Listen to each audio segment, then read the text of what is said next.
Hello guys, আসসালামু আলাইকুম রহমতুল্লাহি ওয়া বারাকাতুহু। সবাই কেমন আছেন? আশা সবাই খুব ভালো আছেন। তো আমাকে অনেকেই মেসেজ জিজ্ঞাসা করতেছে যে ভাইয়া, যে আপনার মসজিদ কি এখনও কি ডুবে গেছে না এখনও ডুবিনি? তো দেখেন, আমি আমার মসজিদের যে সামনে যে মাঠটা আছে সেটা ভিডিও করে দেখালাম বা মসজিদটা দেখানোর চেষ্টা করবো। দেখেন, মসজিদের সামনে আল্লাহর মতো এখনও পানি আসেনি, মসজিদের আশেপাশে পানি নেই, তবে মসজিদের যে পাশে যে পুকুরটা আছে সেটা পানিতে ফুরে গেছে। অলরেডি পানিতে ফুরে গেছে, আর কয়েকদিন 1-2 দিন বৃষ্টি হলে ফুরে যাবে।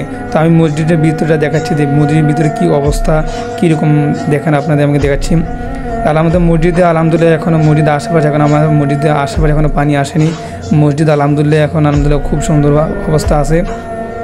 তো আপনাদেরকে আমি পুরো মসজিদটা দেখাইতেছি। দেখেন আমার মসজিদ আলহামদুলিল্লাহ। অনেকে অনেকবার বলছে যে ভাই আপনি যে মসজিদে নামাজ পড়ান, যেটা মধ্যে ইমামতি করেন, সেটা একটু দেখান।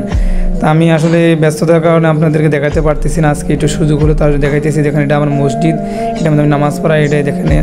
তো এটা হচ্ছে মসজিদের সামনে পাশে, এটা হচ্ছে স্কুল, এটা হচ্ছে স্কুলের মাঠ। এখানে দেখেন সবাই মাছ ধরতেছে।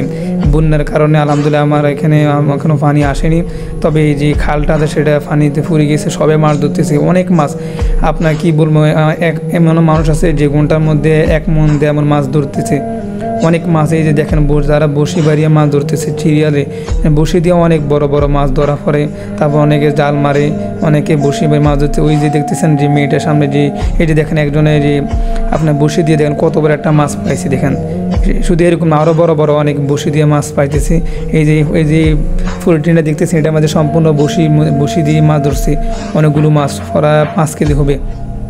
তো ওরা মাছ ধরতেছে, মাছগুলো খুবই সুন্দর, অনেক বড় বড় মাছ। আসলে যার মাছ গিয়েছে এই পজাতে সে বুঝে কত কষ্ট, যে পাইতেছে সে খুশি, আর যার পজার থেকে ফিশারি থেকে মাছ চলে গেছে সে বুঝে কতটা কষ্ট, কতটা যন্ত্রণা, কত মানুষের লাখ লাখ টাকা নষ্ট হয়ে গেছে, মাছ চলে গেছে। যাই হোক, সব আল্লাহ তাআলার হুকুম, আল্লাহ তাআলার হুকুম ছাড়া কিছু হয় না।